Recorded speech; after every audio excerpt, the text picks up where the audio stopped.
தமிழக வெற்றிக் கழகத்தின் தலைவரான விஜய் அவரது சுற்றுப்பயணத்தை ஒரு நாளுக்கு, அதாவது சனிக்கிழமை மட்டும் 3 மாவட்டங்களை கொண்டிருந்த நிலையில், தற்போது அதனை பிரித்து 2 மாவட்டங்களாக ஒரு அட்டவணையை வெளியிட்டிருக்கிறார்.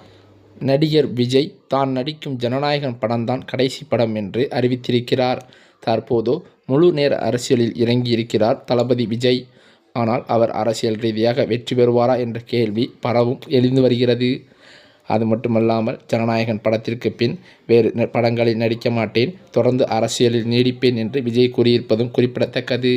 அதற்கு ஏற்றபடியே தமிழக வெற்றிக் கழகம் சார்பாக 2 மாநாடுகளை நடத்தி முடித்துவிட்டார் தளபதி விஜய்.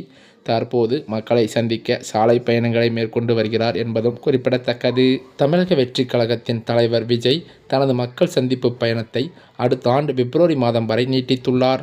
ஆரம்பத்தில் டிசம்பர் 20 வரை மட்டுமே திட்டமிட்டிருந்த இந்த பயணமானது தற்போது பிப்ரவரி 21 வரை தொடரும் என தகவல்கள் வெளியாகியுள்ளது. இந்த நீட்டிக்கப்பட்ட பயணத்தின் போது அவர் 18 சனிக்கிழமைகளிலும் 2 ஞாயிற்றுக்கிழமைகளிலும் பொதுமக்களை சந்திக்க திட்டமிட்டிருக்கிறார். இந்த புதிய கால அட்டவணை விஜயின் மக்கள் தொடர்பு முயற்சிகளுக்கு மேலும் வலு சேர்க்கும் என்றும் எதிர்பார்க்கப்படுகிறது. ஆனால் அரசியலில் தீவிரமாக இருந்தாலும் அடுத்த 2026 தேர்தலில் வெல்லவில்லை என்றால் விஜய்க்கு சிக்கலாகும்.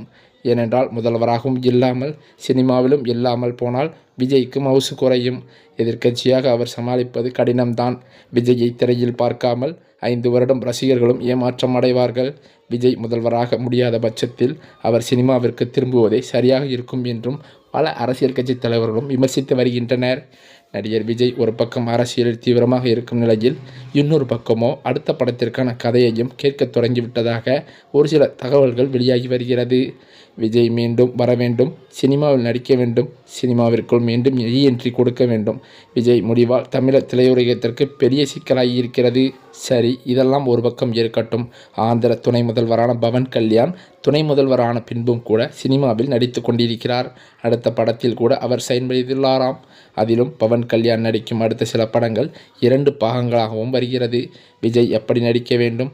மேலும் அது மட்டுமில்லாமல், இப்படிப்பட்ட நிலையில்தான் பவன் கல்யாண் நடித்து வெளியான ஓஜி படம் நேற்று வெளியாகியுள்ளது. இந்த படம் பெரிய அளவில் வரவேற்பையும் பெற்றுள்ளதாம். பவன் கல்யாண் நடித்த கடைசி 2 படங்கள் சரியாக போகாத நிலையில் இந்த படம் நல்ல வரவேற்பை பெற்றுள்ளதாம். இதே போலத்தான் அரசியலுக்கு சென்றாலும் தமிழக வெற்றிக் கழகத்தின் தலைவரான விஜய் படங்களை நடித்தாலும் படங்களும் நன்றாகத்தான் ஓடும் என்று, வெற்றி பெறும் என்றும் ரசிகர்களும் விரும்புகின்றனர். ஒருவேளை நினைத்தது நடக்கவில்லை என்றால் மீண்டும் சினிமாவிற்கு வரும் சான்ஸ் விஜய்க்கு இதன் மூலம் பிரகாசமாக இருக்கிறது என்பதை நிரூபித்திருக்கிறது பவன் கல்யாணின் திரைப்படம். இப்படிப்பட்ட நிலையில் தமிழக வெற்றிக் கழகத்தின் தலைவரான விஜய் கடந்த சில வாரங்களாக, அதாவது சுற்றுப்பயணத்தை மேற்கொண்டு வருகிறார். இந்த நிலையில் கடந்த வாரம் மேற்கொண்ட திருவாரூர் பரப்புரையில் நடிகர் விஜய் நிபந்தனைகளை மீறியதாகவும், மேலும் விதிமுறைகளை மீறி தொண்டர்களை தவறான செயல்களில் ஈடுபட வைத்ததாலும் நடிகர் விஜய் கைது செய்ய காவல்துறை முடிவெடுத்து அவருடைய பனையூர் அலுவலகத்தை சுற்றி வளைத்திருப்பதாக தகவல்கள் வெளியாகியுள்ளது.